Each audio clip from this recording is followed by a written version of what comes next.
Hello and welcome to episode 7 of the Metal Roundup. We're back with our usual core 3 in Metal Burb, Drew Fortune, and myself, Steve OG, here to be your one-stop shop for what's been happening recently in the metal scene universe. So first of all, folks, how have you been in the last couple of weeks? Burb, what's been happening on in your world? I'm trying to think, man. Honestly, I feel like I've been just grinding a lot. May was such an insane month for music to cover, so I feel like I was busy making a lot of content. But I did go to some cool concerts, like Electric Callboy was a lot of fun with Orion. Yeah. Also saw Make Them Suffer with Era. That was a cool show too. Saw Protest the Hero. So it's been just a busy month for music in the real world and online. Nice. How fucking good are Make Them Suffer live? Bro. Okay, look, I know that you love Void of Vision. Holy crap. I was very impressed with Void of Vision.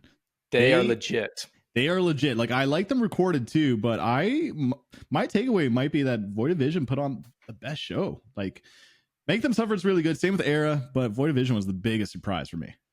Yeah, Make Them Suffer just slap live. Void of Vision, their frontman is a fucking frontman. Oh, like, yeah. He gets the crowd around his finger. It's impressive. His screams are like menacing live too. I was very impressed. Very cool.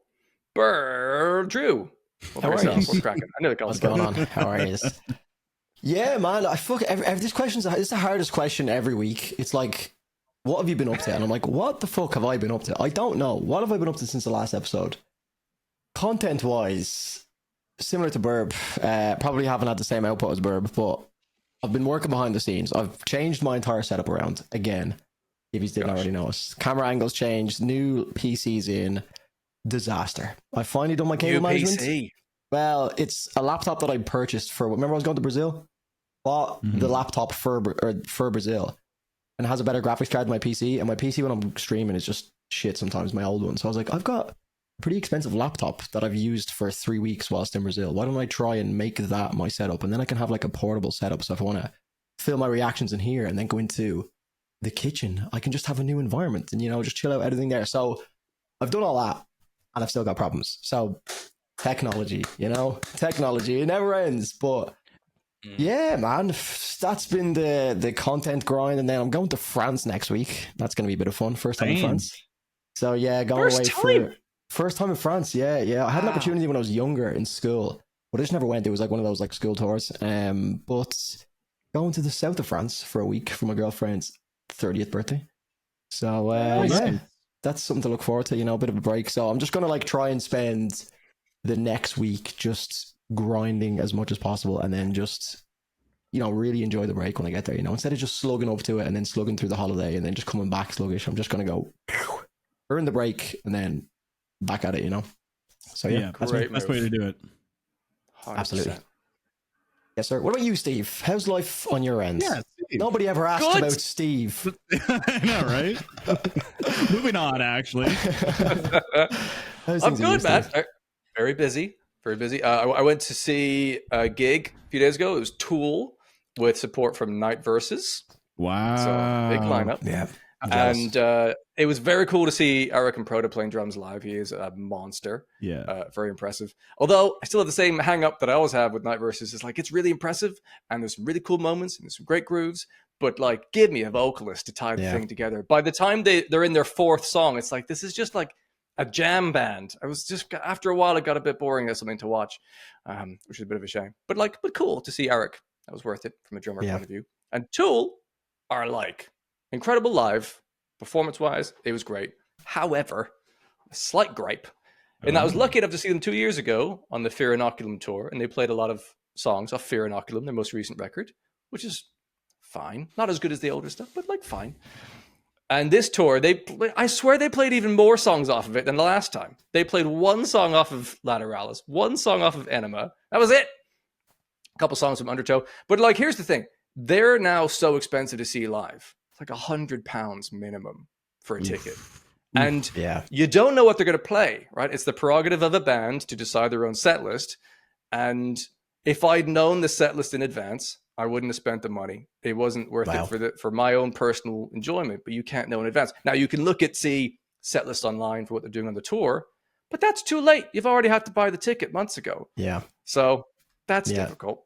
That's a bit of a shame. Yeah, especially a band like Tool, you really need to just lock those tickets in. Their fan base is just another level. You know, if you don't get on them quick, gone. And I think they played in Dublin. They kind of played in Dublin around about the time that I started to get into them, and I was like, this is a great opportunity because like I had a massive like audience of people watching me for the Tool reactions and stuff, and even at that, I couldn't justify going to the concert. It was like.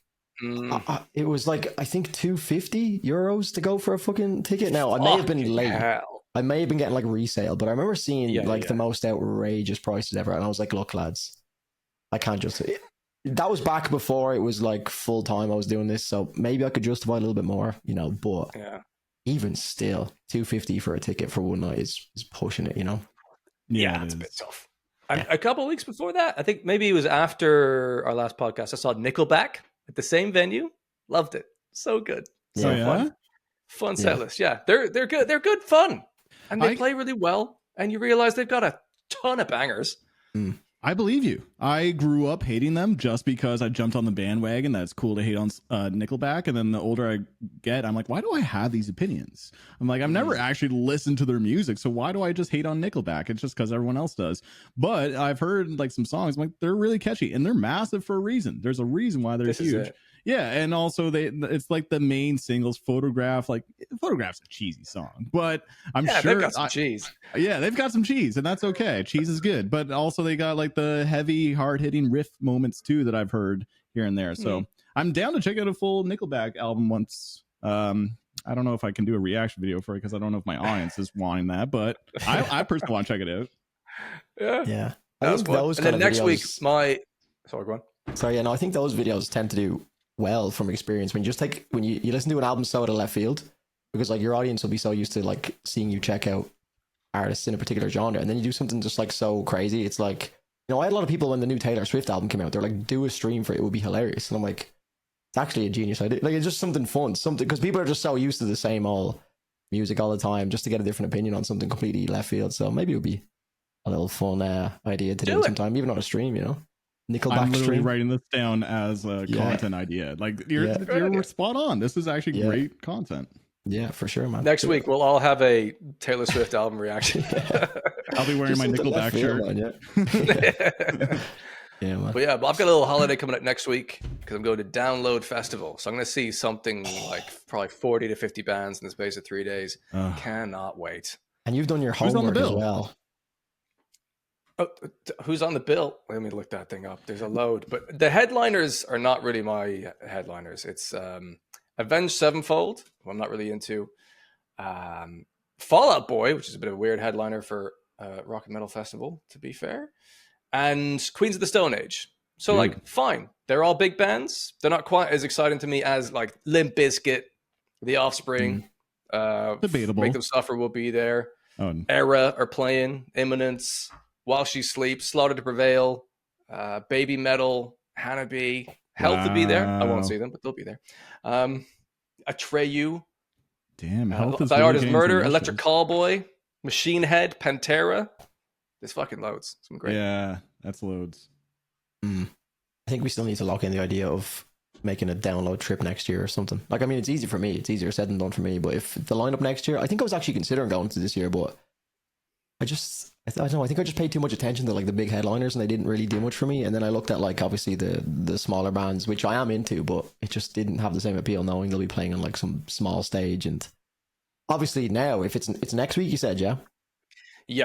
So I'm glad I didn't, because I wouldn't be here for it anyway. So there you go.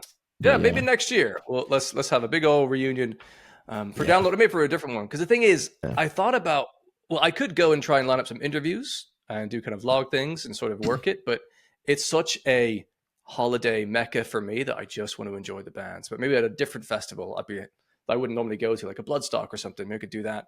We all do like a big vloggy group thing. It'd be kind of fun. If anyone from Download is watching this, hit your boys up. You know, free flights over. It'd be great. Thanks. Wow, that's an ask. Yeah, another like Wembley. You gotta ask, man. Yeah, for sure. Speaking of like concerts or new tours, actually, the perfect segue, but Falling Reverse has just announced another tour. That's Popular Monts Tour #2, which is in Europe. Yes. And Falling Reverse, this is the spicy new thing that's happening right now. They just dropped a brand new song. We've all heard it at this point. How do we feel now, given it only like 2 hours or 3 hours since? You can guess how I feel about it. I watched your reaction, actually. Yeah, I did not expect to be giving that a masterpiece, but I did. I had no notes on it. For me, it is perfectly in my wheelhouse of like pop catchiness, clean, well produced. It has a bit of country flair for the giggles. It has, some heavy guitars within there. It was an entertaining music video. I thought it was fucking excellent. I love the shit out of it. Drew? Yeah, I mean, I'm much the same. I haven't seen your video on it yet, Burb. I literally just got home, but I'm guessing you were much the same opinion, or did you have any choice words for it, or? Well, for me, I put it up like, I'm already kind of a fan of country music. I've grown to like it, so already, okay, I can understand the appeal to this. I did not expect it to be that good. It is so well polished. The hooks catchy, are relentlessly catchy. The music video is hilarious. It's very true to, his persona and how he is perceived online too, with a lot of like little digs at certain communities. Like, I know it's controversial, but it's just so meta. All of his music videos are so meta. But the song itself, it's wicked fun. Yeah. Like, it's tied with Bill Murray Better Hell in terms of just a great summer country rock song. It's perfectly formed. Mm-hmm. Yeah. It's a perfectly formed song. It's kind of weird to see him in the context of like a more upbeat, fun video. The last few videos have been like the world imploding. You know what I mean? It's just been chaos. Obviously, at the end, it was going still rubbing it back, but yeah. Yeah, but you know what I mean? Like the vibe of the song was just so much more up tempo, and then obviously we had the big moment at the end with the video with the train. I guess something had to be destroyed in the video at some point. But yeah, no, I really enjoyed it as well. Some difference. The videos are always so dark, right? Beforehand. But the thing is, like, they're kind of self-indulgent, and he doesn't really, it seems like he really takes himself seriously, but he doesn't, right? That's another thing too. And I think this music video is finally the first music video in this series that finally shows that he is like actually quite goofy. And he's not meant to be taken so seriously all the time. Like I even got that vibe from Ronald. Ronald is like so over the top villain action hero that it's ridiculous. And then this song was just ridiculous in a fun, goofy kind of way. Yeah. He goes to the max, whatever he's doing. If it's humor or if it's something dark, he goes to the absolute full throttle of whatever that thing is. Mm-hmm. And that's commendable, I think. I find these past two songs are the best Falling in Reverse songs that I've heard. Ooh, I mean, Ronald is a trip. I don't know if I put that over like Watch the World Burn or I still think Popular Monster is one of the best songs they've done in recent history. It's just that chorus is just oh really? Oh, Steve, that's a banger video. Yeah, you got to do that at some point. But because he reimagined it as well, didn't he? Because there's like two of them. No, you're thinking of The Drug and Me's reimagined. Oh, there's a vampire one. Yeah, I think he did 2 reimagined tracks. Oh, he did the well, there's a Papa Roach thing, but there was something else. Yeah, he did the Papa Roach one, but he did one. I think 1 or 2 of his old tracks as well. But no, I mean that was kind of like, I guess Drugs was the first high-profile video that I remember seeing him. But that was because I'd been listening to Slipknot at the time, and then I knew Corey Taylor, and it was like, oh, check out this band that just featured Corey Taylor, and I was like, okay. And then that was when I got into checking out their stuff. But yeah, they've been fucking smashing it, man. Really, really smashing it, just non-stop video after video. Even if people don't like the songs, it's just still everyone is talking about it when something drops, so yeah, it's topical. Respect, Yeah, I find the song, I personally find Ronald, like, it's my favorite Falling in Reverse songs. I love just how chaotic and intense it is. I put it as like the top 5 best songs of the month. And like I told you guys on the podcast before that I can predict that there was going to be a little bit of backlash, and there totally was. There's comments because my top 5 for May was 5th was Electric Callboy and Babymetal. 4th was Relica. 3rd was Falling in Reverse. 2nd was Bring Me the Horizon, and 1st was Disembodied Tyrant and Synestia. So then people were like, where's Knock Loose? And then like, oh wow, putting Falling in Reverse before Knock Loose. And so a lot of people were like, just like not trusting my music opinion after that. But it's not about trust. It's like, do you want? Yeah, do what I want. But to be completely honest, that Knock Loose album, after giving it some time, like sitting, it's really good. I love the hype that this band is getting, but nothing's been able to top Suffocate as like songs for me. So I would rank Ronald honestly more enjoyable for me than majority of the Knock Loose record, except for Suffocate. Suffocate is a fucking banger to me. That sounds fair enough. Yeah. Are you totally taking into account the video with that as well, or are you just going purely off of the song for that one? Because I know you were kind of saying that the two are definitely different, you know, without each other. Very good point. So when I did the list video, I mentioned like, yeah, the song doesn't hit as hard without the music video, and that's still true. The music video is awesome, right? But I think the song I have realized when I'm going to the gym, I'm more inclined to put on Reverse Ronald than the Knock Loose record. It's fun, and I did not like the Tech 9 section at first. Now I love it. Yeah, that's cool. Yeah, still on board with so did you catch a bit of heat for that, for like platforming him? Was that the issue, or? Yeah, I guess I think a lot of my audience is like the more underground core community, I guess, and they're definitely there's a divide between that crowd of people and Fallen Reverse demographic. So I'm literally in the middle trying to do my best to be unbiased, and my unbiased opinion is that Roland's a fucking banger. And same with the new song.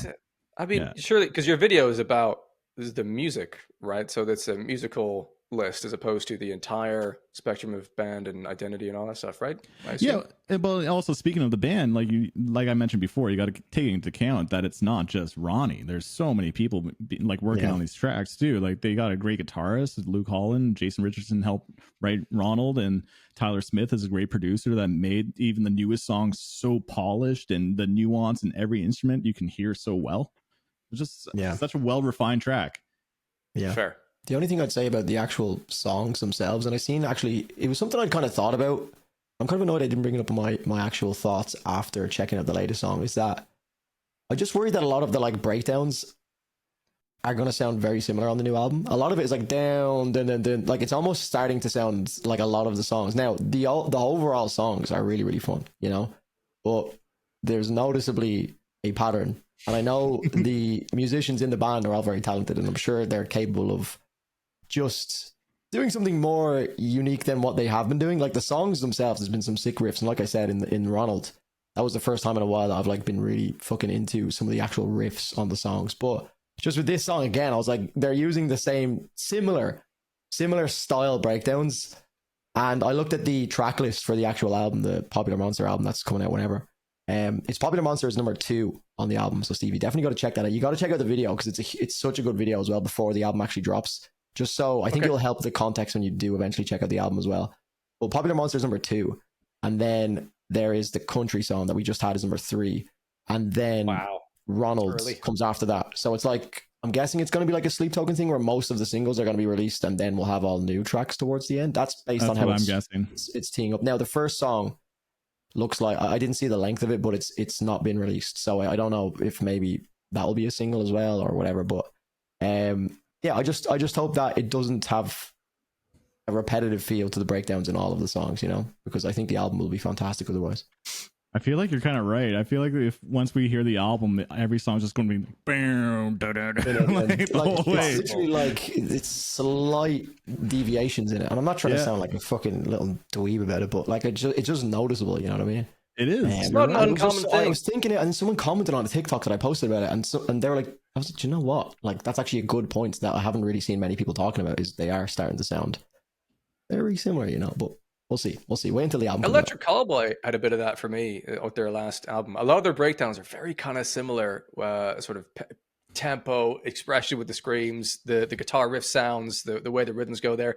But that will be an indication of a certain era in a band. Maybe that's what they're leaning into at a particular time. And maybe that's what helps tie that album together a little bit. Because otherwise, it's a pretty diverse series of sections and songs. So, but sure, we'll see.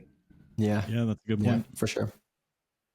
The one thing I would just before we get started, the one thing I would say is at least I was delighted when I seen the thumbnail for the new video pop up, because I instantly knew it was gonna be something so different to the dramatic end of the world videos we've had for the last couple of videos. Because that also was starting to be I seen it was right, how many times can we destroy a city or blow the world up? And this one was moved away from that completely, and it felt very fresh, from a musical standpoint and the video standpoint. So you know, I think that was needed as well for sure. So that's the flip side of the riffs or the breakdown sounding the same. At least the videos have changed them as well. So yeah.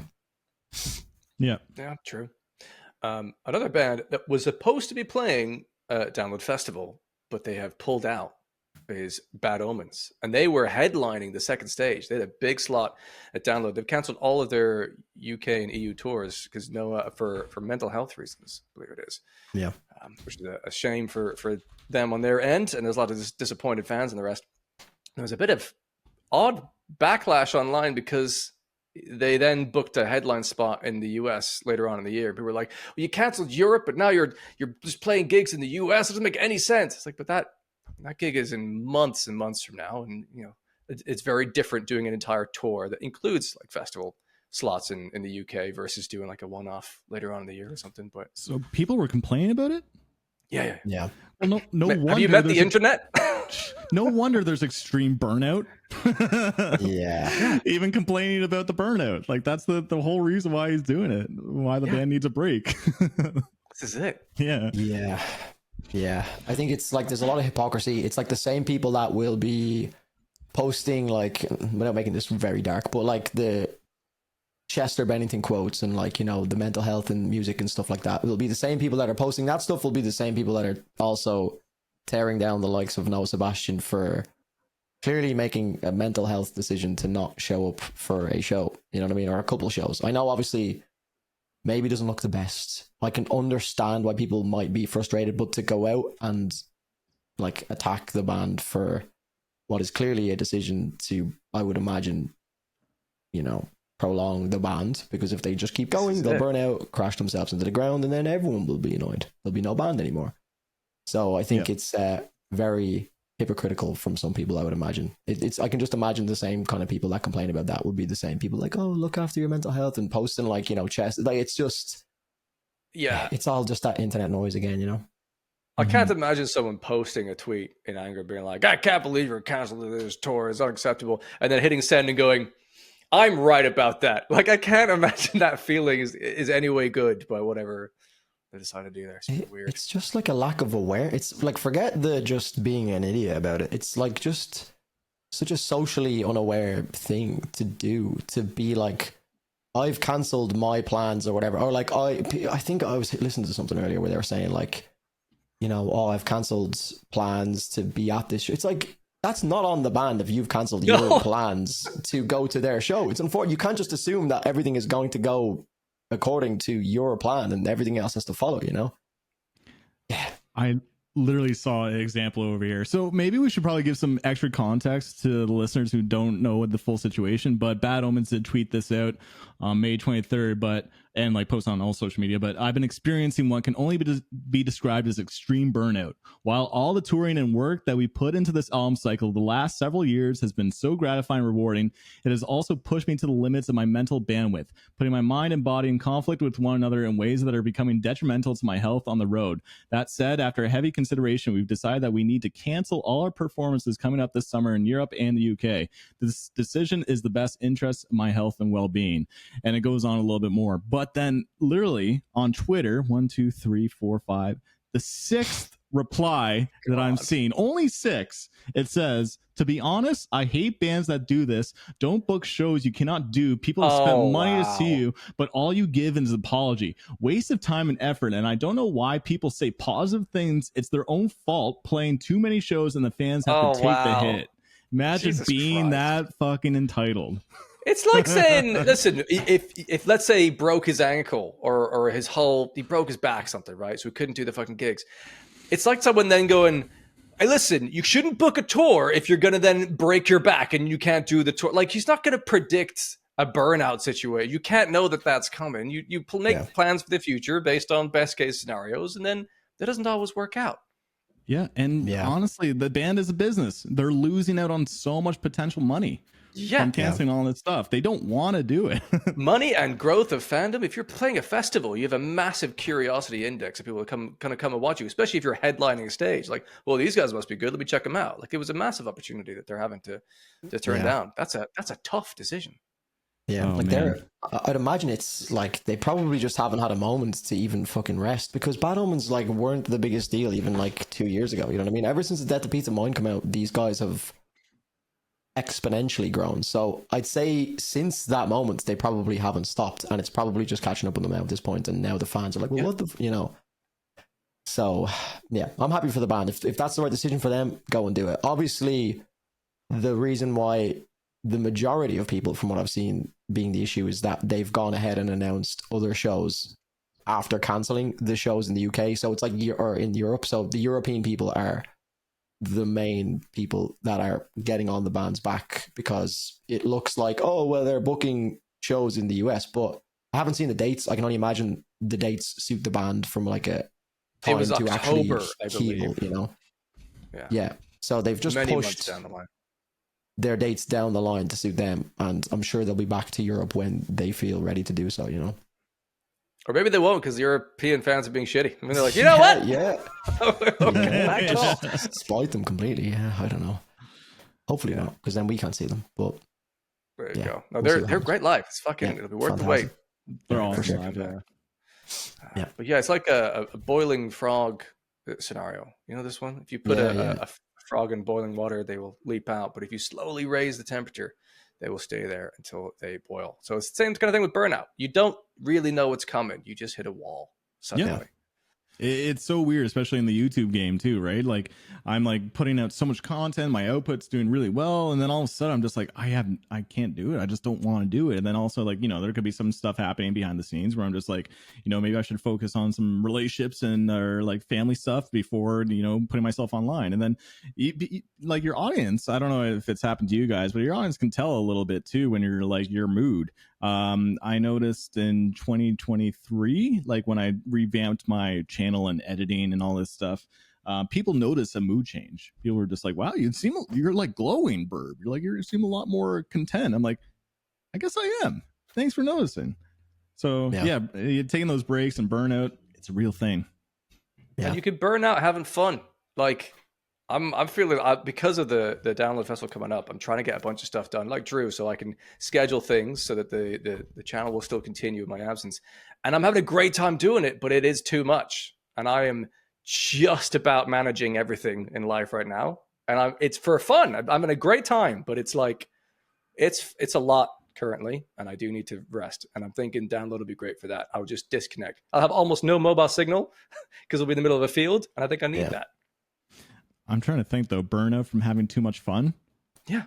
Really? Like I feel like I could be on vacation and retired and just like doing all the crap that I want. I think that'd be good. That'd be great.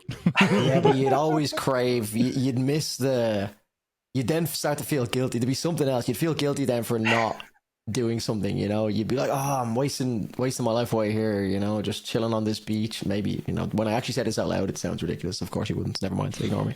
Try and go on a continuous bender of fun, like in Freshers Week at university or something. Try doing that, and definitely you will burn out.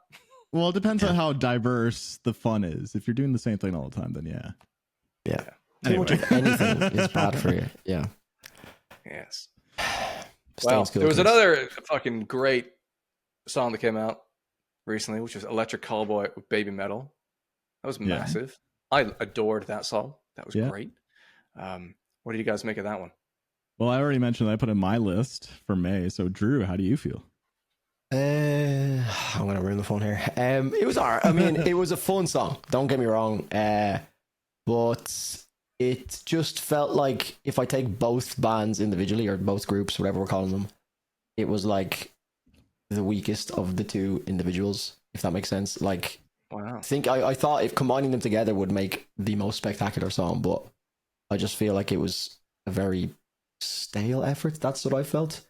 I haven't really listened to it again. I've listened to it like once and then edited the video and just moved on, but that was how I felt. It was just kind of like, it's a party song, don't get me wrong, and I kind of mentioned that I haven't seen them live, but I know from seeing like people at the concerts, I know I've seen Burb and he's talked about it, and you know you guys have talked about it, but they're a live band. I feel like that's when you'll get the best experience. It's hard to like appreciate a fucking when you're sitting at your desk, you know what I mean? It's not the same feeling. So I just didn't really connect with the song. That's about it, to be honest. It's fair enough. It could be a matter of taste. Because I can have more of an song at my desk and fucking rave and really. No, I mean I can, but I feel like the way it's best received is in that like live environment. You know what I mean? Like I can sit here and listen to a dance song and enjoy it, but they just strike me as a band that if I seen them live, maybe I would start to appreciate their studio mixes more. Like I'd appreciate their actual recordings more. You know, perhaps. But maybe. I think I got your point, though. It's kind of it was a very jaunty disco style song. It had a heavy breakdown in it, but it was still kind of produced in a way that was sort of radio ready. It wasn't full heavy. It wasn't even the heaviest that Babymetal would go in some of their songs. So it was kind of the most radio ready version of a collaboration they could do, perhaps. So perhaps that would be why it doesn't necessarily light the world on fire.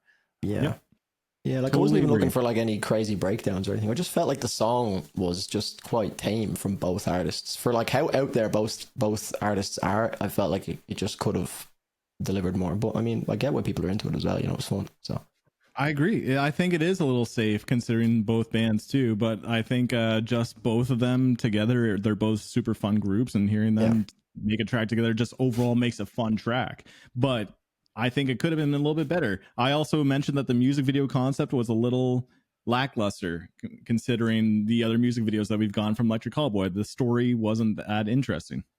I agree. Yeah, I watched your reaction to that, and I rarely focus on the music video stuff. I'm not so good on that, but yeah, it kind of it was fun. They were jumping through walls. I didn't really understand why or what the point of all of that was. It was kind of somewhat entertaining to watch, but yeah, it wasn't quite on the level of their previous ones. A bit confusing. Mm-hmm. Yeah. Mm-hmm. Mm. But it was jaunty. It was jaunty. Look, I liked it. I put it number 5 on my list because I don't know, I love technical progressive music. That's where I grew up from. I love crazy technical music. And then I feel like over the years, the older I get, more simplistic nature in music, or music that's just fun and relying on a very, very good hook, to me just speaks even more than all these random time signatures and arpeggios. Like that's why I'm finding a lot of these, like the new Fun Reverse song, really good. But I do really want to talk to Steve about this. So my number 1 was actually a more technical progressive song. But Disembodied Tyrant and Synestia is probably my favorite song of the year.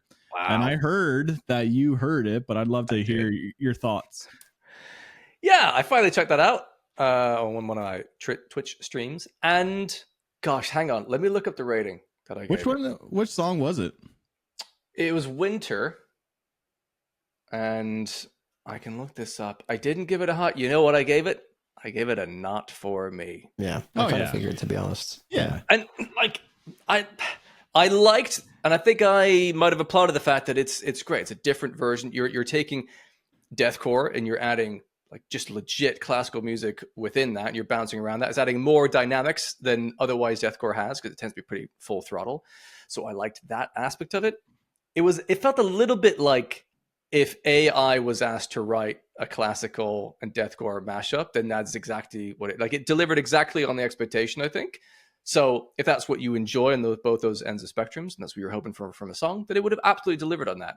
But I think the deathcore aspect of it, I'm still so newbie and far away from truly appreciating and enjoying that for the most part. Like there's moments of that I really dug when the vocals come in. What was it? There was one, like instead of saying the word here, I think it was just like, yeah! And it's like, I mean, why are we doing this? Come on. Like it was, I don't know. It lost it for me a little bit on the theatrics, I think, of the sounds within it. But I liked that it was trying some things. Yeah.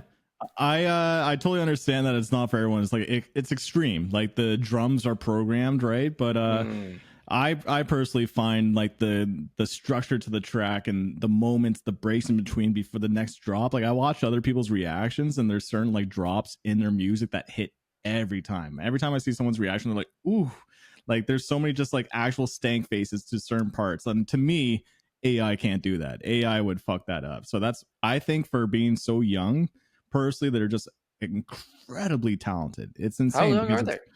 I think Synestia could be 19 or 20, and I think Disembodied Tyrant is only one guy, and it's he's could be 22 or 23. Don't quote me on that. I do want to interview them before they get big, because they're getting a lot of traction in the deathcore world. To me, they take that Lauren Shore sound, which I'm not really crazy about. I think Lawrence Short's songwriting gets old fast. They took that style and made it interesting, and the breakdowns, you can argue another breakdown to end the song, because every song ends with this filthy breakdown, but dude, they make it so fucking creative. I think there was a moment where it all locked in, and there was one golden moment, I think, where it went into a section, it's like, oh yeah, we're getting somewhere here. There was definitely a couple moments I really dug, but it's just a lot. It's a lot to take in. Oh yeah, it's just like it could be a wall of sound. Absolutely, I totally understand that. Yeah.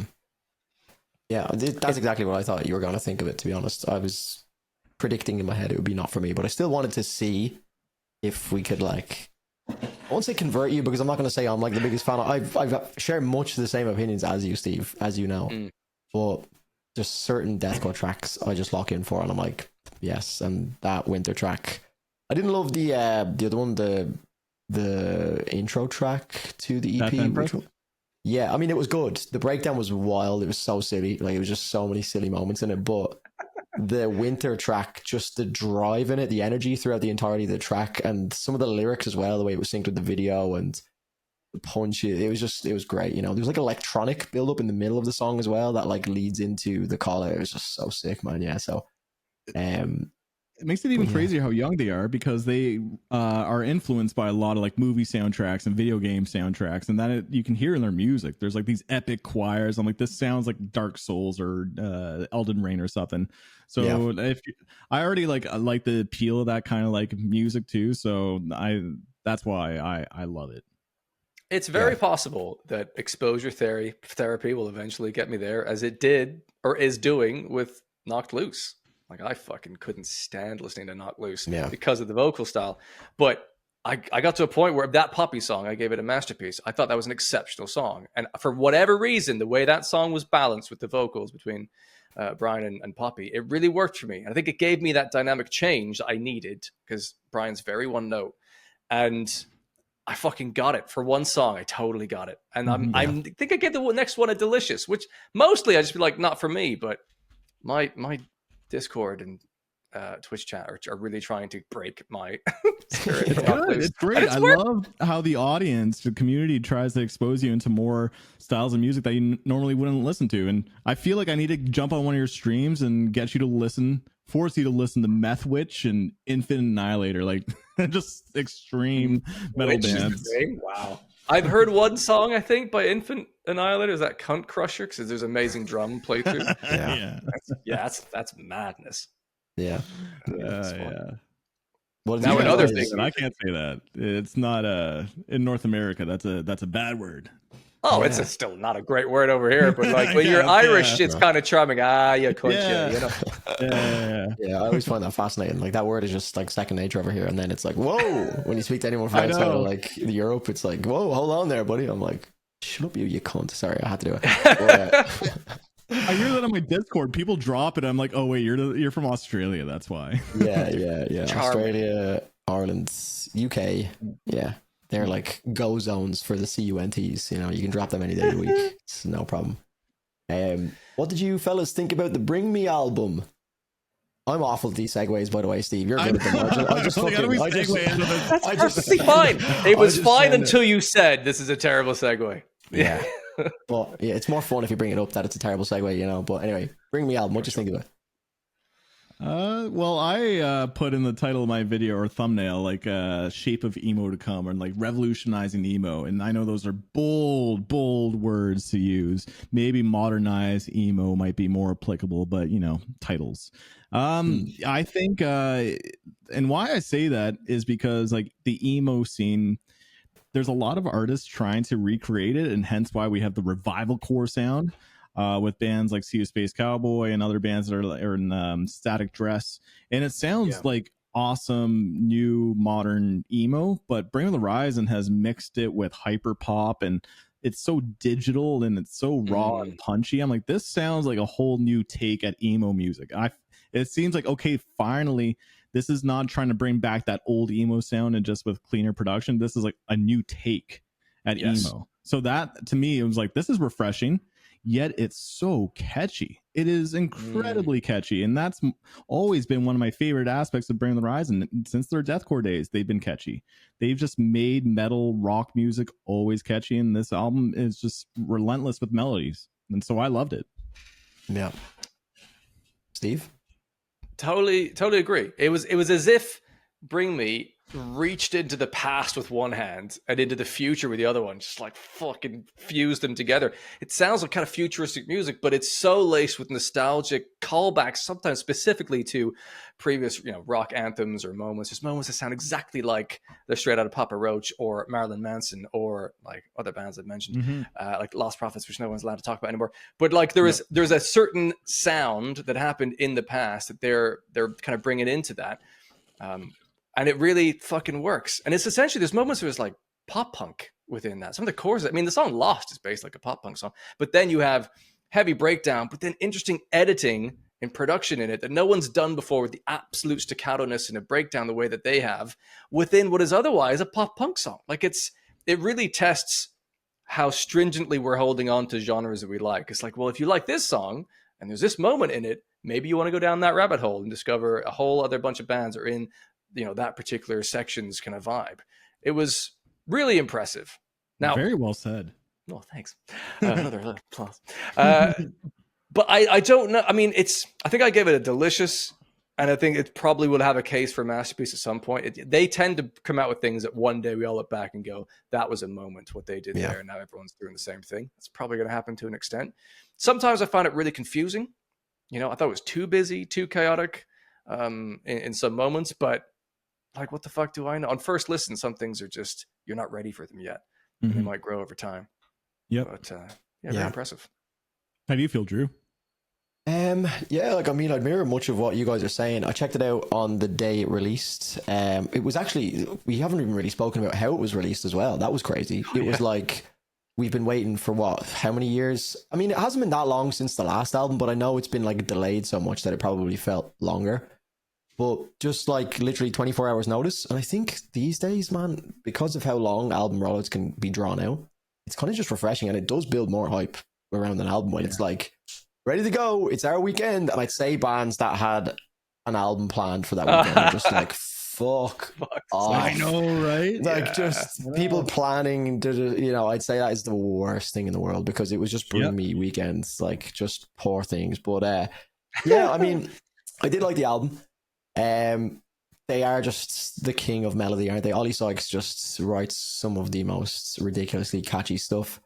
I don't like all of the narration and the robotic intros to some of the songs and the moments. I think it ages quite poorly. Even after, I wish there was an option on Spotify to delete all of the stuff that's supposed to be for a first listen, if you know what I mean. Like the Eve section at the end of Dig It, I don't want to hear it at the start of Dig It when I go to play Dig It. I just want to hear the song, but you have to like sit through, I think it's like 30, 35 seconds. This is really nitpicky stuff, but I just think stuff like that ends up being a bad thing to have on an album over time. When you've heard it on a first listen, when you're going through the album, which funnily enough is actually a really thing I've just literally noticed right now, when you actually think about how many people actually probably listen to albums in the way we might listen to them, the plays that Spotify has. So Dream Seeker is obviously just like the start of the album, 19 seconds long, has 35,000 plays on Spotify. And the next track, number 2, has 8.1 million.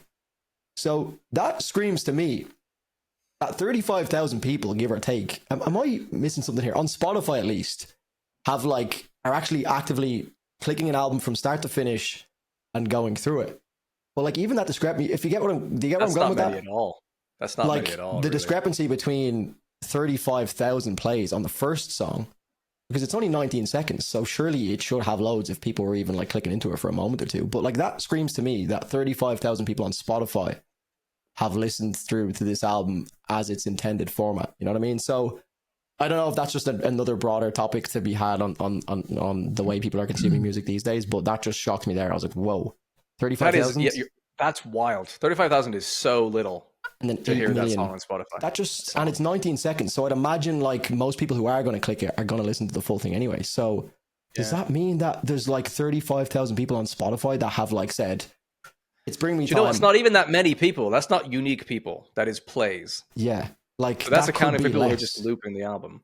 You know what I mean? And I know it's not been out for that long, but when you look at the other tracks, 8 million, 47 million, 9 million, 8 million, like they're pretty consistent, but that just stands out to me. Maybe there's like a statistic, maybe there's an analytics thing on Spotify that maybe someone can let us know if that's skewed somehow. Because I would make my own playlist and I would put the songs from the album on that. I would take out the interludes, for example. But you make a good point. If you put on, for example, Dig It onto a playlist and hit shuffle on it, when that comes on, you'd be like, what the fuck is that? You know, when you're in the car and it's some Eve voice, like, ah, shit, I can't, hang on, let's skip this. Like, that would be quite annoying. Yeah. That's like the first thing I brought up. But I do think the album is really, really good. I thought all of the singles that I didn't really love at the start ended up growing on me. Like Strangers, I thought sounded better in the context of the album. Die For You was a little bit better, I thought. I actually thought Lost sounded worse off. I really liked Lost, and I still do. But it just kind of dropped a mark or two for me. Weirdly enough, I don't know if it was where it was situated, but the other songs, like, I mean, Limousine was the popular one. Would have loved to see the Billie Eilish feature on that, if that was going to be a thing. It was rumored, but that would have been sick. Some great songs. I think my standout is still Amen. Favorite song on the album. Favorite chorus is Kool-Aid still. Yeah, Amen's my favorite song, and then Kool-Aid is my favorite chorus. I can't get that Kool-Aid chorus out of my head. It's just forever. Good pick. Yeah. Good pick. Top 10 statues that cried blood is my, after listening a few times, favorite for that kind of nostalgic rock sound that I like. Sure, mine's Utopia. Utopia is a massive grower. Yeah, that's what I love about this record. I feel like everyone just has different like songs that they like. And actually, speaking of like if we like talking about our controversy, so you know, A Bullet With My Name on it had a very controversial line in it, and it was said by Spencer Chamberlain from Under Oath. So that was a very shocking thing to hear. So you guys know what I'm talking about? No. I think I might have missed it. I just fucking never hear lyrics. Oh, okay. Yeah. Well, the Rise got into controversy because of this line that they put onto a tour poster. So it's that I did see that controversy. I didn't know it was from this. It's from the this religious track, is thing? it? Yeah, so it's actually on A Bullet With My Name on it, and it's the breakdown call out, or before the breakdown. And Spencer Chamberlain from Under Oath is the one that screams it, which is very weird because if you know Under Oath and Spencer, they were a very, very Christian band. They were like, that was their thing. I remember seeing them live when I was like 13, and they were like praising Jesus before like their set. Wow. And so now hearing them actually use that line, I'm just like, whoa, that it's just like it's not like, Christian anymore. They've changed a lot. Can you read? Are you all right with reading out the line just to give context for anyone maybe like doesn't actually? And if Jesus Christ returns, we'll just kill the fucker twice. That's a call out before a breakdown, is it? Yeah. Or during the breakdown. I'm trying to remember. I think that was on the poster. I remember seeing that. I didn't realize that was actually a lyric in a song. Yeah, but I think the fact that they were previously a Christian band is all the more reason why people just shouldn't give too much of a fuck about that lyric in general, because it's just like if you really start analyzing every single lyric that's in, you know, other Bring Me tracks as well. I know they haven't had the best track record with lyrics, but where do you draw the line? You know, is it art? Yeah. Is it not? You know, Bring Me has always been anti-religious, so that's always been their thing. It's just very interesting to hear that from Under Oath, who have changed.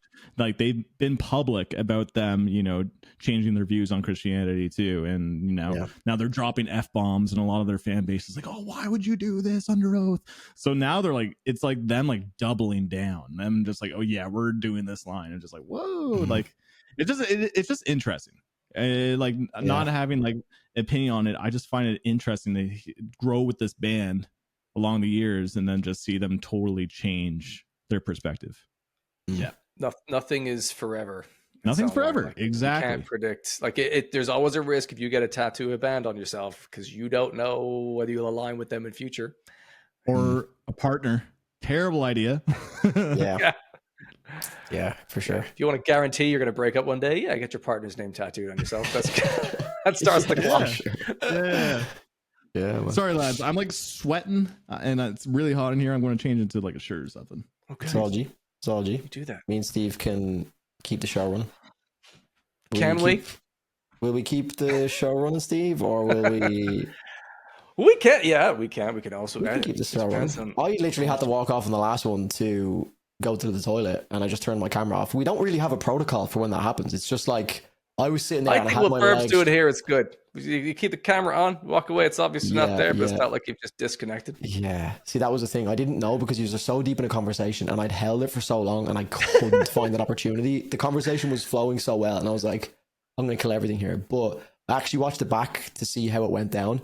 And I could see you were a bit like, we lose Drew there. And I was like, oh, I should have just said something. But yeah, next time I'll just let it be known. Or I'll just install a little urinal in here or something and we'll figure something out, you know?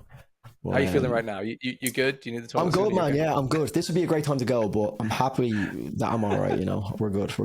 I'm trying to think of what we can discuss. That. Well, I know what I want to talk about next, but it'd be good to have Burb for that one.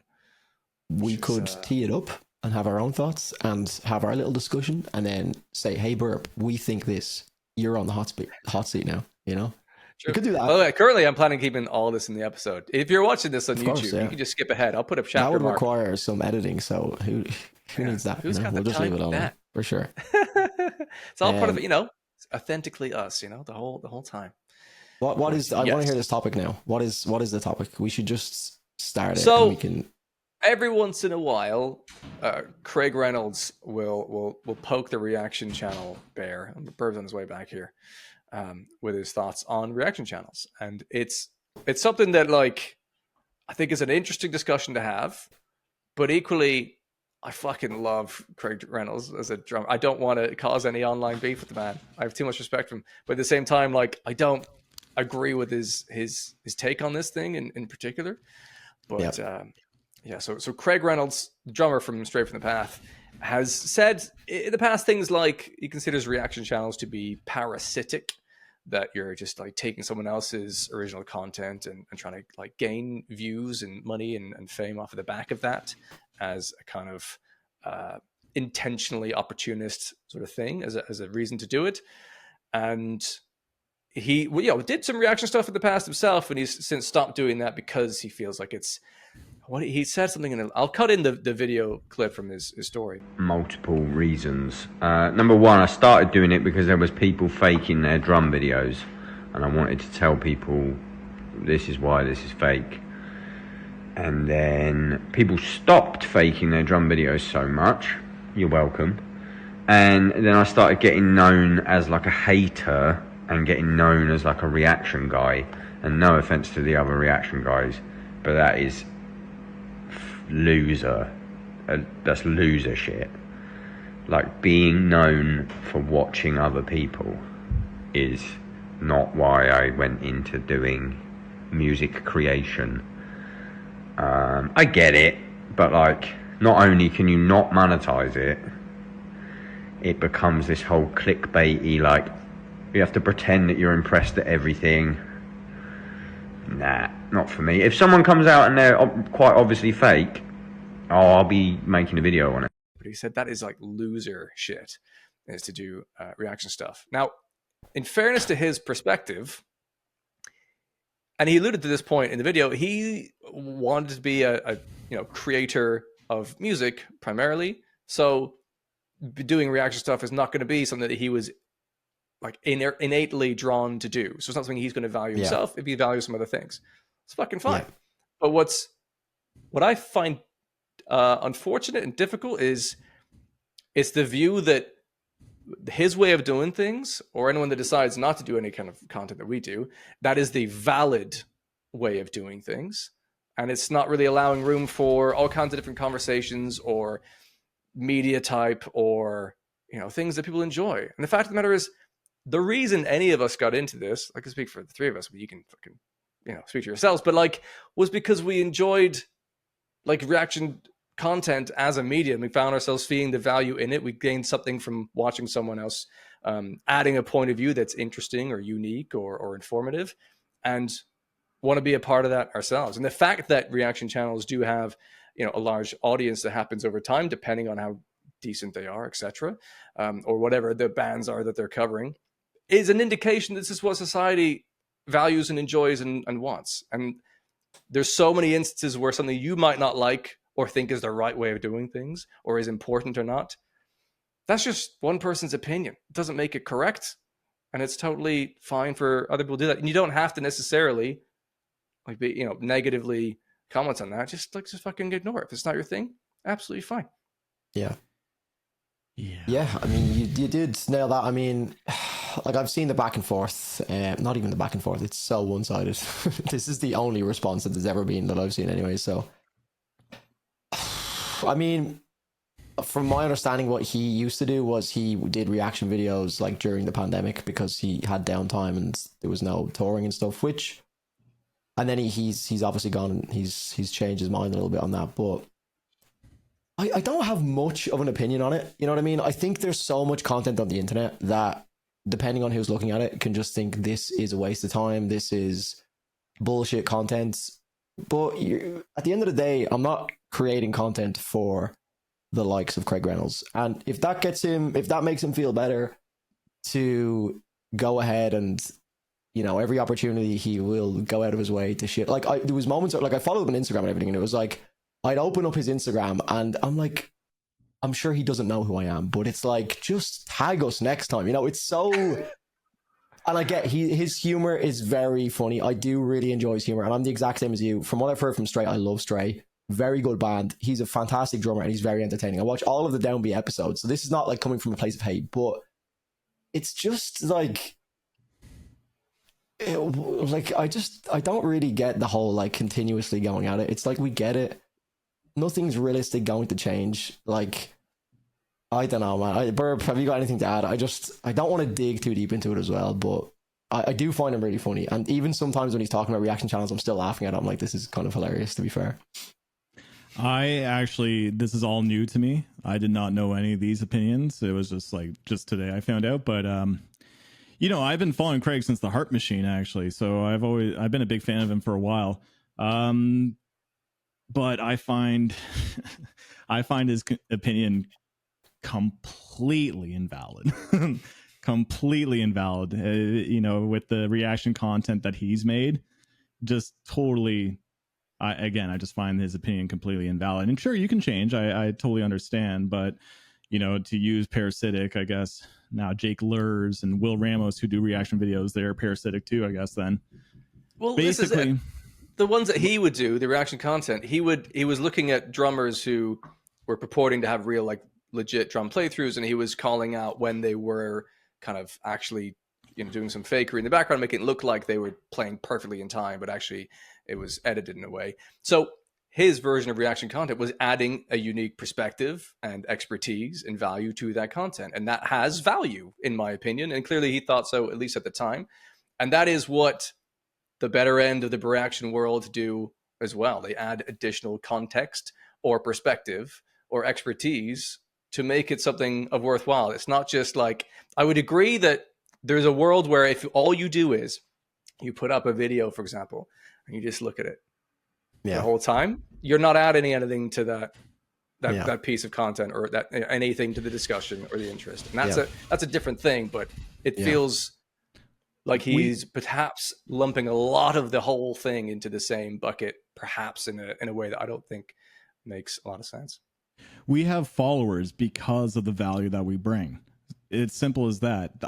Reaction channels are basically the new music reviews. What we do is we give honest opinions about music, and we also help people discover new bands. We're almost a snowball effect to so many bands for people to discover. And that is such a useful tool in this convoluted music space.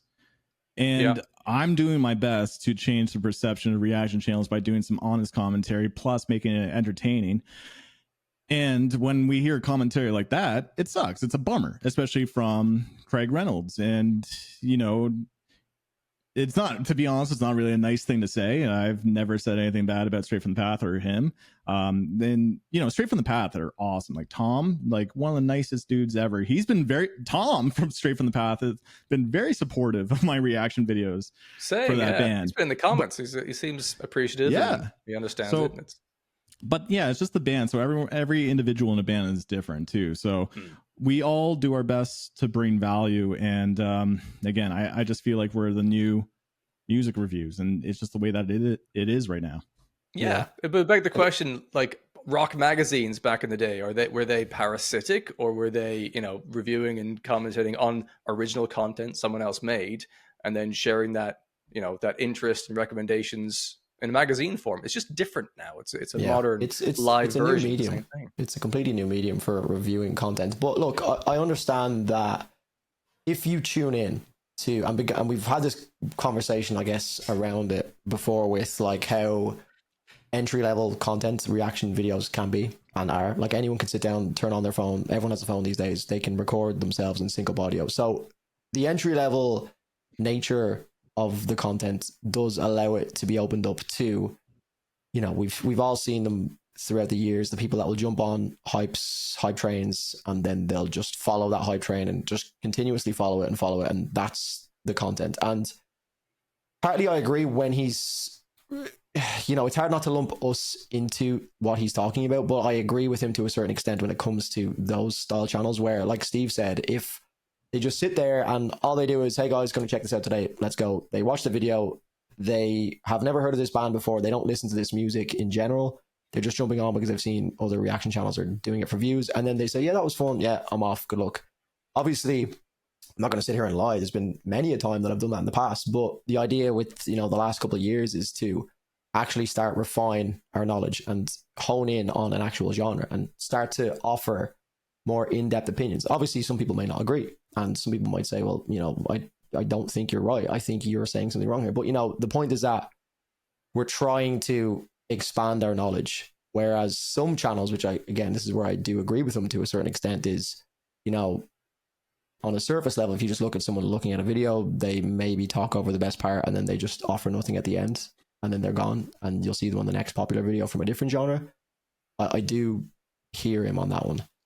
But there's also, the possibility as well that, like, you're not going to see every video that a reaction channel puts out. You're probably going to see the most popular ones, which are probably going to be the ones that happen to be the biggest bands. So folks that think like reaction channels are just piggybacking on other bands probably are just seeing the ones where they're doing like the biggest acts because they get the most views. They might not see that 4 out of 5 videos are lesser known, unsigned, or new bands that you're championing and like trying to encourage people to check out. They probably have no idea that that's a big thing that some channels care about.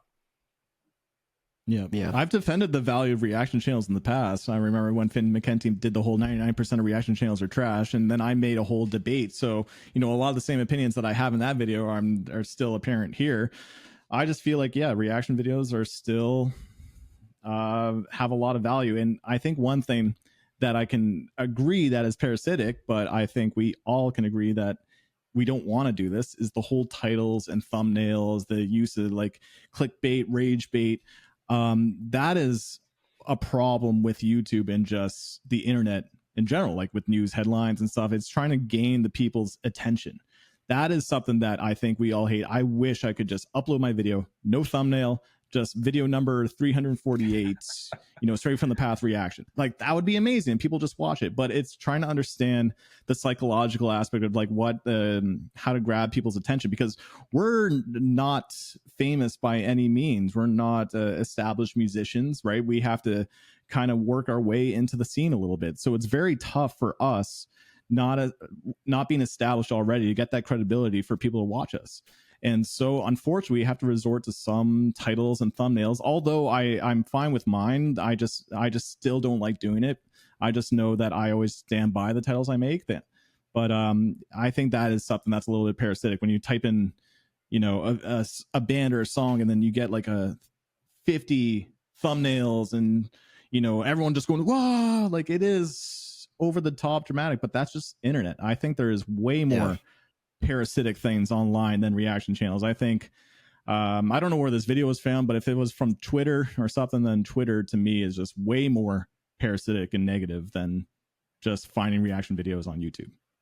Yeah, I guess to your point, it's like a broader conversation about the internet in general. If you look up anything on the internet, all of the channels are fighting for the top spot. So if that means having the most dramatic thumbnail face or colors, it's nothing to do with reaction channels. It just happens to be the medium that he's talking about. But like, that is YouTube. All of the big channels are doing over the top thumbnails. The competition is so large. So I guess it's kind of a redundant part of the conversation, I guess, that we're having, because it's like everywhere on YouTube is like that. Literally go anywhere, all of the thumbnails are competing for space. So I guess like if one person's doing this in a reaction channel, but like you go to Mr. Beast videos, who is, you know, highly touted by everyone. Everyone fucking loves Mr. Beast, you know, and he's doing the most dramatic thumbnails in the world. It's like, well, is he being, you know, he's just fighting for that space because it's a business for him at the end of the day, you know? So I think that particular part of the conversation about reaction channels, it can be annoying seeing someone who's like clearly being dramatic in a thumbnail, but that is YouTube across the board, you know? But that's also just general human nature and how things work. Because the same is true of bands. If you're starting a new band and you write a good song, you're going to try and find a way to capture people's attention, to pay more attention to your music instead of, you know, someone else's potentially. Like you're going to try and have an interesting music video that people might want to talk about or think looks good, and they'll share it with other people. You're trying to get attention as a band in different ways. Or you think about your live show, like what can we do that isn't just us standing there playing these songs? Can we do something a bit bigger and more interesting to grab that attention? It is the same in any, you know, I suppose business, if you want to call it that.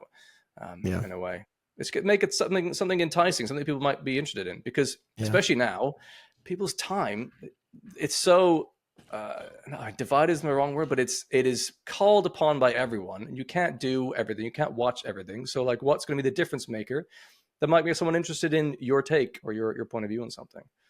Yeah, I do think another thing as well, it's kind of like, where do you draw the line as well? And I think taking any stance as strong as that on anything, unless it's something very severe, of course, I just don't know if it's the best play. Because what if we go into lockdown part 2 and Craig all of a sudden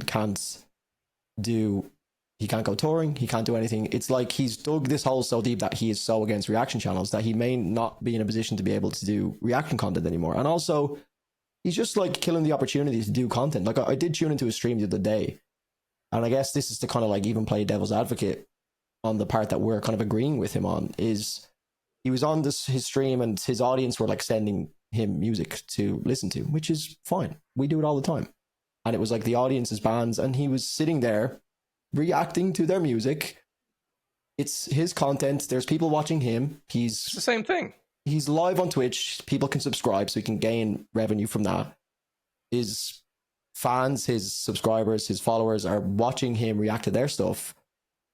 And he, to be fair, from what I'd seen, he was just like, yeah, that was good. Yeah. So in my mind, he wasn't adding value. Now I'm sure he would absolutely be able to add value if he wanted, but it's, where do you draw the line? Because you're reacting to content.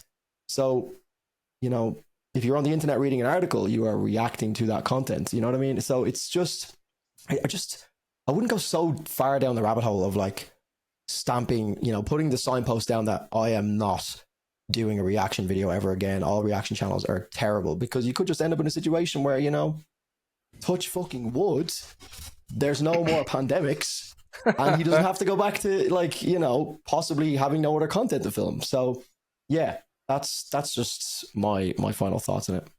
It could be as well, because who knows? We don't know his own take and inspiration to it, but there's possible that if your goal and your dream is to create original music and original content, whatever it is that he wants to do, and if maybe he noticed, or maybe this is true, this might not be true, it's fucking speculation, but what if the music you put out doesn't get as many views as the reaction to someone else drumming does? That would be quite frustrating for yourself if you saw that and you're like, well, but what I'm doing is much more valuable and interesting because it's original, and I've spent fucking years and years honing this to be the best I can be at this. That'd be quite annoying. And so perhaps at that point, that might influence your decision to try and distance yourself from that as well. And he made a point where it happens to us he all was the time essentially as well. Sorry, I thought it happens to us all the time as well. Like, we'll do reaction content to get thousands upon thousands of views, but then you put so much time and effort into a video outside of that, and it may not do as well. So sorry, continue, Steve, but that was just to what you were saying there. Well, yeah, I feel the same way. It's a part of life to a degree. But his supporting point to some of this was that he was saying, if you are, essentially this advice to people, if you are looking to be a musician or a songwriter or drummer, whatever it is, like, don't go down the reaction route. Just grind it out properly. Just fucking make videos and learn and spend years and years and years doing that, because it'll be so worth it at the end when you finally break, having not done like other, you know, reaction or whatever it is, online content stuff. I think he sees that as like as some kind of an invalid shortcut thing. And it's not necessarily easy for everyone. If your dream is to be a drummer, for example, and I did this, I spent years trying to do that. It's no guarantee that just the longer you do it, it's going to work out. There's so much that is chance and opportunity, and you're at the whim of finding the right musicians around you, the right singers, the right guitarists to help you get the platform that is of interest to people beyond just the drumming, for example.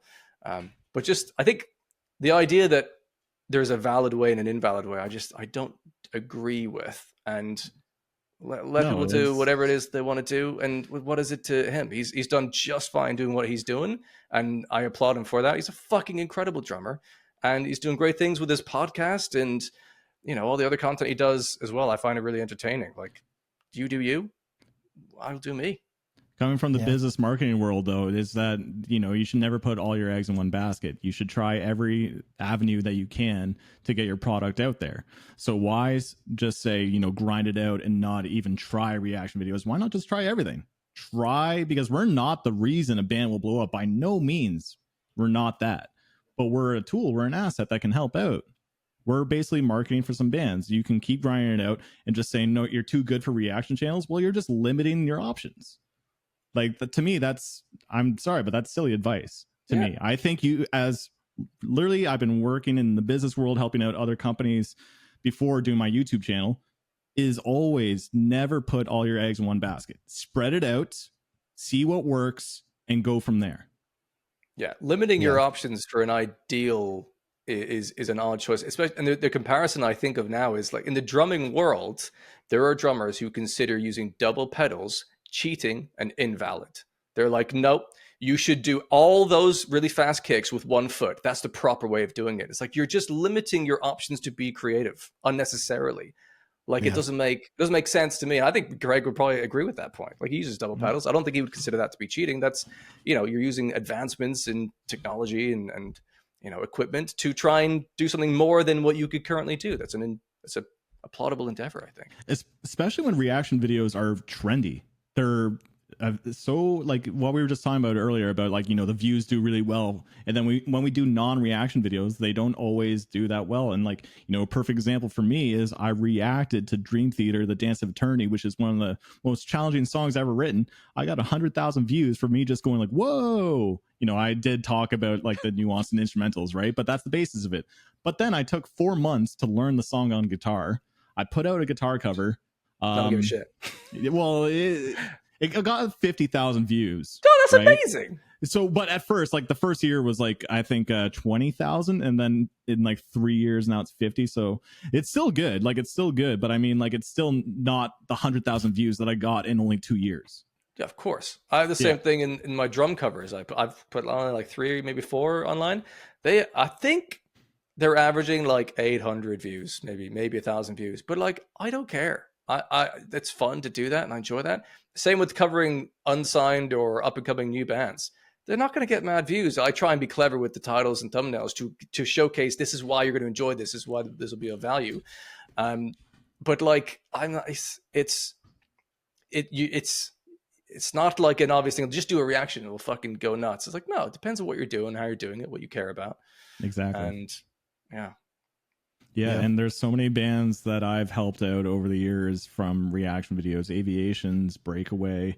I feel like even some bands like Spirit Box and Sleep Token got a little bit of a jump start from reaction videos back in the day too. But that was just, again, one tool. It wasn't the entire thing. Sleep Token blew up because their music is that good too. But guess what? Reaction videos and then other people making content is how they went viral. Yeah. We all agree. Shockingly, the guys who have reaction channels are like, yeah, I don't agree necessarily with that take. Yeah. But yeah, no, that was a good thing to talk about. That was a good little conversation back and forth. I think sorry, go Steve. I was just saying, as an additional point, I've changed my thumbnails in the last few months, actually 2-3 months now. I've spent the extra effort to take a screenshot from in the video itself. I don't have a stock footage of thumb headshots anymore that I throw on it. That I used to have, and I still think is a perfectly legitimate way to do that.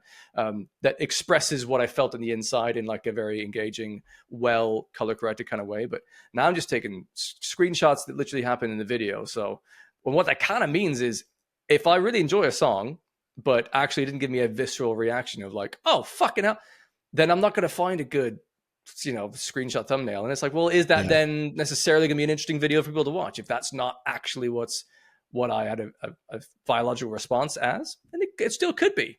It could be like, the song was meh. Yeah. It's also fine.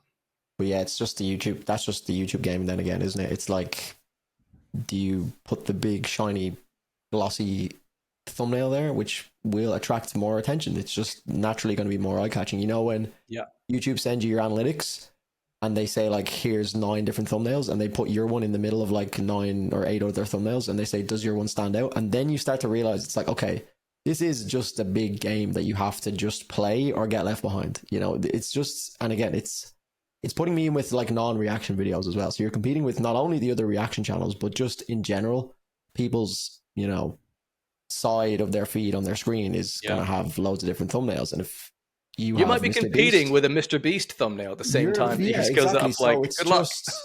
Yeah, exactly. And that's it, man. That's it at the end of the day. And I think there may be, I think people just, honestly, people who have really strong opinions of it, and again, I've moved off, this is because I know Craig does create content, but people who maybe have strong opinions about it should just give it a go and see if they can make a video perform without the tools that they complain about, if you know what I mean. It's just a necessary component for most videos these days to have a somewhat competitive thumbnail. So yeah, I don't even know how we got to here, but there we are. And you know what? Every channel is different as well, and it's choices you can make. You can, like, I had a great conversation with Finn McKenty on my podcast, and he's a very different way of thinking of things. And his whole thing with his channels is ruthlessly optimize. Like, that's what he likes to do. He's optimizing for a system, and it's like, well, I want to maximize the views of the video, so he'll go down that route, whatever that looks like. And that's why he's been so successful and built such a big platform, is by focusing on the efficiency of, okay, what thumbnail is going to grab, what title is going to work. And that's what he's interested in doing. He's just like, yeah, if you do a video for like a small unknown band, it's gonna bomb. And but that's, you could make that choice, and he respected people who, have a different mindset. They go, like, they're more kind of artistic and creative side of things. Like, they're going to take some risks that I wouldn't take, because I there's no certainty that's going to work, but we need that too, because some of those risks might pay off. And that's where you get innovation and stuff. It's all down to your personal choices and the things that feed you and that will sustain you in happiness and whatever it is you're creating, whatever that content looks like. Yeah, and I think I personally try to find that balance between trying to optimize my channel and then making sure that I have my genuine passion for the videos that I'm creating, because you have to give your audience what they want. Like, you have to cover things that you might enjoy, but you're going to actually just do it because your audience is asking about it. A perfect example for recently was Starset. Starset is a band that I don't really care for. They're okay. Like, I'm not crazy about their music, but then people ask me to check out the newest song, and during the editing process, I heard the song so many more times. I'm like, I had to re-review it. I'm like, okay, this is actually pretty good, because now I've heard it like 3 or 4 times. But it's just, I made that video for the audience. And then I might do a totally underground band. I know it won't do well for views. If it does really well, that's really cool and rewarding. But, I just go in and I put it out, and whatever, at least it makes the people happy who are discovering new music, and it's making me happy. So I try to ride that balance, is all I'm trying to say, between giving the people what they want, but also making sure that I have that artistic, I know not reaction videos, but that's why I do original content and discussion pieces too, to make sure that it fulfills my needs. So I'm not just doing reaction video after reaction video. But yeah, again, I just find that balance. That sounds great. Sounds perfectly healthy. Like, ultimately do what you're doing in a way that you can enjoy and sustain. Mm-hmm. Find the balance that works for you. It took me maybe 5 years to figure that out. Yeah, it's hard. Like, you get tugged in all kinds of directions, and you learn over time, like, what is the thing that feeds you, that you enjoy and you find fulfilling, and do that. And you know what? 5% of everyone who sees whatever it is you're going to do will not like what you're doing. That's fucking human beings. It's perfectly, as in every side of business or art and whatever it is, and that's absolutely fine. Like just do the thing you want to do that you enjoy making, and that's worthy, I think. Yeah, agreed. We've solved it. Yeah, we have. Crack the code. Debate over. All right, what else we got, lads? What do we need to talk about? We don't need. I mean, we've done an hour and 22 minutes. It's probably a good chunk of time. We've covered all the things I had on my docket. Okay, I think.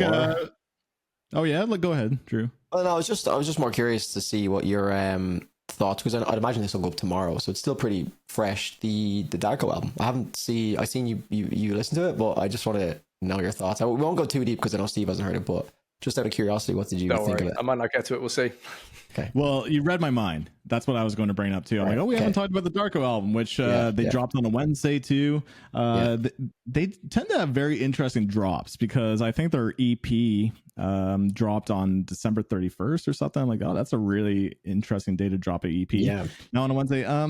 So for me, when I first heard Insects, like, I don't know, 3 or 4 years ago, it blew my mind. I'm like, whoa, this is like gnarly, crazy, technical deathcore, metalcore music. It's so different. And then after going through their albums, I'm like, okay, like, they're so outside the box of other bands, but then they're also inside their own box. I'm like, they have such a unique sound, but that unique sound is just, again, them. I'm like, so when you hear more Darko music, you're just like, oh, it's more Darko.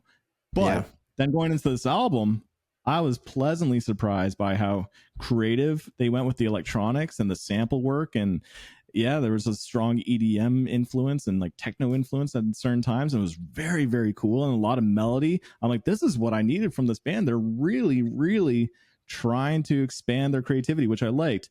But then it's 19 songs.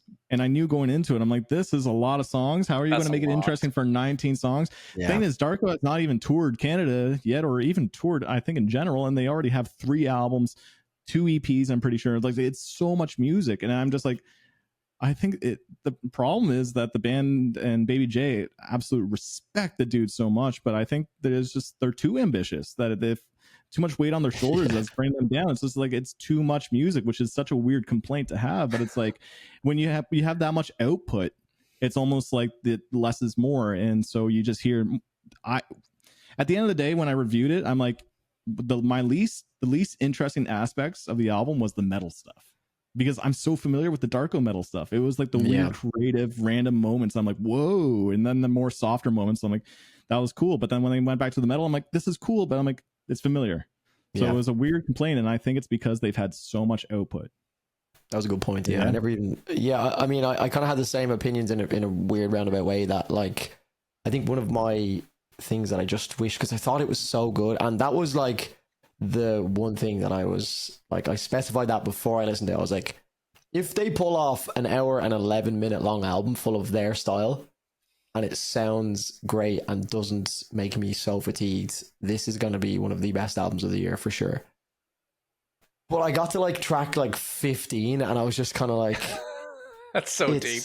But to be fair, I think track 1 to 10, they were like really, like, they were there. I was like, they're doing it. They were cooking. 1 to like 10, 11. I just feel like there was just no need for like maybe 3 or 4 songs from like 10 onwards. And then the outros and everything I thought was brilliant. I thought that was really well done. But I just feel like they kind of shot themselves in the foot by making it so long. And that goes to your point about being maybe like overly ambitious.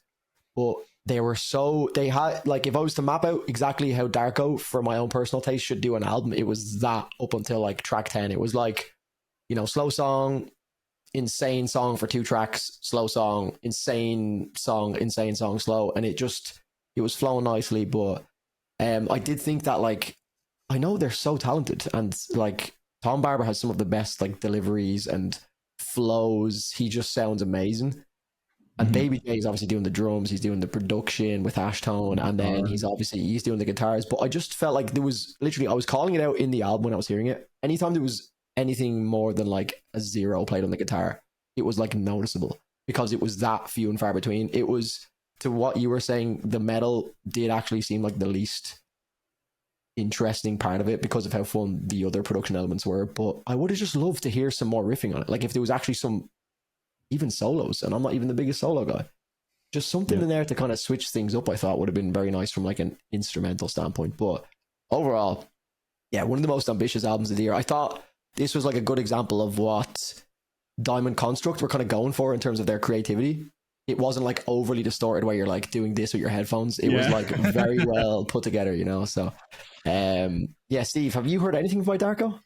I've heard a couple of songs and I found them surprisingly enjoyable. I think because I heard them back when I was very, very fresh on like the sheer heaviness that they have in their moments. But I've been impressed by it. But yeah, I don't know that I would withstand a 10-track album in a row necessarily. But fucking the length of that.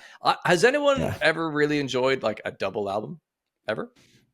Yeah, I know, that's a good point. It's too many songs. It's like, you know what? Some fans will dig this. In one big block, it's fucking too much. Yeah. If they're both completely different sounding, then yeah, absolutely. But when it's 19 songs, when it's kind of familiar to the ear, like it's weird because another point that I had about Darko's album was that it's their best album. I think it's their best work, but it's also the album that I probably have the most criticisms with. Yeah.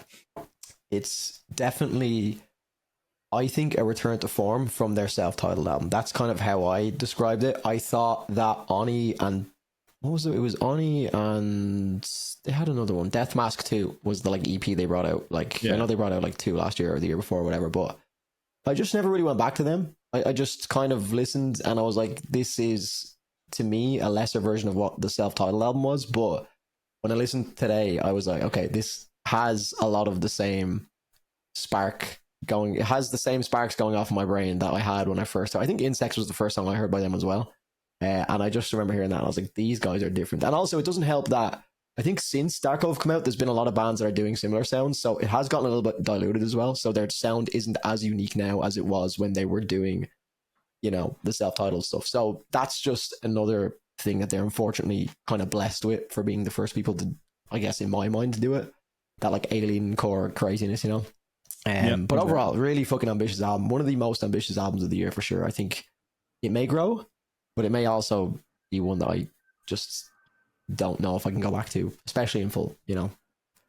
Oh, when you're boxing, no, put it on. It's yeah, a great certain songs for cardio. sure, man. Yeah, and again, like when I heard the fucking Starfire intro track and that like the call out and the like the girl moaning into your ear, I was like, what the fuck is Steve? Steve is just like, what's going on right now? But yeah, just such a cool intro. And funny enough, Starfire has 32,000. There's something bugged on Bring Me's thing. That Starfire track has 32,000 plays for Darko, and Bring Me has 35,000. That's really weird. That has to be bugged, and it's like a minute long as well. So yeah, there's something definitely wrong with that Bring Me thing. But yeah, that's all I had. I've just unloaded. I've got a fun idea for us to potentially close on. This is going to feel very meta, but I think it could be fun. So Drew, you've not seen Orion's, our previous guest on this podcast, Orion reaction to the new Falling in Reverse song, correct? No, I've seen it. I think it's worth. I think what we should do now is we all, if you have the capacity to put up a YouTube video, I'll cut this in, and we all go to 6 minutes and 5 seconds in his reaction, and we all play at the same time, and we can enjoy this together. I've seen it. I think Burb's maybe seen some of it. Drew, you can get a first-time reaction to this. I think this is one of the most entertaining moments in a reaction video I've seen. We are going to do Craig Reynolds' head in right now by reacting to this on a podcast about. Let's go Inception on this thing. On. So what am I going this is to celebrate what Orion's done. I think it's fucking great. I think it's fun. Right. Oh my god, this thumbnail is so outrageous. So 6 minutes, 5 seconds into the video. 15. What did he do? It's 15-minute long video. He took some time to Google Jelly Roll at the start, which I applaud him for. I never bothered doing that kind of stuff. But so Burb, you do the same. So 6 minutes and 5 seconds. Make sure it's paused on that. 6 minutes 5. Stamp. Let me get it. Okay. Are you going to do and go? Sure. Let's do exactly that.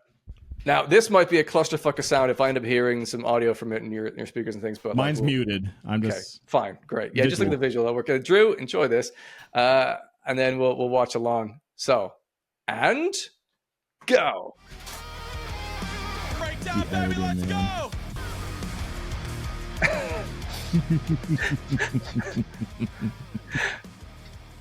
But it's this. The It's line the dance fucking scene. line He grabs dancing. the belt buckle too, eh? The joy Oh on his my face, God. though. That man is insane. Holy fucking shit. Like, he's going to become the prop guy very quickly. I know he's already there with the Yep. sausages and shit. He's there, but man. But it's he's great. going to end up needing to do something insane for every video. But That's what I was saying. I mean, earlier. like, it's great, you know? It's great. Fucking hell. He's banging views on it as well, so look, you know, he just want to be careful at concerts. People might just start coming up and launching hot dogs and shit. Don't put that in the universe. Now they will. They weren't going to do that until you put the idea in their heads. I would never have thought of that. He's going to get man. sponsorships from like bakeries and stuff now. Yeah, Like, yeah, fucking hell. Yeah, But then he just man, has to holy sit shit. without his face for the rest. I can just imagine when he turns the camera off, he's just like, just sitting in silence, just fucking shit all over his face. yeah, I know, right? The behind the scenes, we need that. But Yeah, he looks yeah. like he's I see and feel the joy from it as well. He had fun doing that. I think that's great. That was super Yeah. entertaining. I loved it. He's crushing it, man. He's a very entertaining reaction channel. He's very like animated, and that's why he crushes on TikTok. And like that's who he is. He's a fun guy. No, that's Yeah, I think great. it would come across very disingenuous if I was to do that or something. I just feel like you have to have the right personality to pull that off. Like, it comes across as very, like, if I start just pouring water on my head or some shit like that, it just, people Yeah, be yeah. like, It's What not do you- me what do you- either. It's yeah. in keeping you with the fucking doing? things he's done already on his channel. Like it's not inauthentic as well. Yeah. And I think that's what radiates as well. It's kind of it's fun. And obviously in that moment he has to go like, oh fuck, I gotta get the donut. It's time. Like, but the execution of it I thought was fucking fabulous. Loved it. yeah, that was, Okay. like, I mean, Great. I had a feeling it was coming, but yeah. From the Yeah, film, you know, it's but fantastic. even knowing it's coming, I think it over delivered. On the And his visual editing is and the just so dance. over the top as well. The fucking screen flipping around and then just. I need to see how that does on TikTok. Well If that done, doesn't get a Ryan. million views on TikTok, I mean, come on. If there was ever going to be a video, that's Oh getting a yeah, million no, views. he knows what he's doing. That's viral TikTok. Yeah, Every view will be completely For sure. deserved. Well done. yeah, absolutely. Well done. What a Well, way to fucking folks. end it off. It has been a pleasure to catch up with you as usual and discuss all the latest happenings in the metal universe. It's been a fucking busy couple of weeks in terms of what's been going on in our world. So who knows what'll happen next couple of weeks before we get a chat again. I'll be able to recap Download Festival. Drew can tell us all about France. And Yeah. he can speak in French, right, Drew? You'll learn French. No, Oui, if, oui. it's 6 years of school, if I can't learn in 6 years, it's over. It's not happening in a week. So yeah, you may forget that one. Yeah, I did 12 years of it, and I forget it all. So Yeah, there you go. Well, we'll need at least We'll a see. sentence, Drew. That is your homework. Give us a sentence after your holiday. I'll make something work. Well, thanks for watching or listening, folks, on whatever platform you have enjoyed this on. Do let us know in the comments your thoughts on some of the things we're discussing here. We'd love to find out what other people think of these topics as well. And make sure you subscribe if you're not already. We'd really appreciate that as well. See you in the next episode, whenever that happens. Cheers, Peace. folks.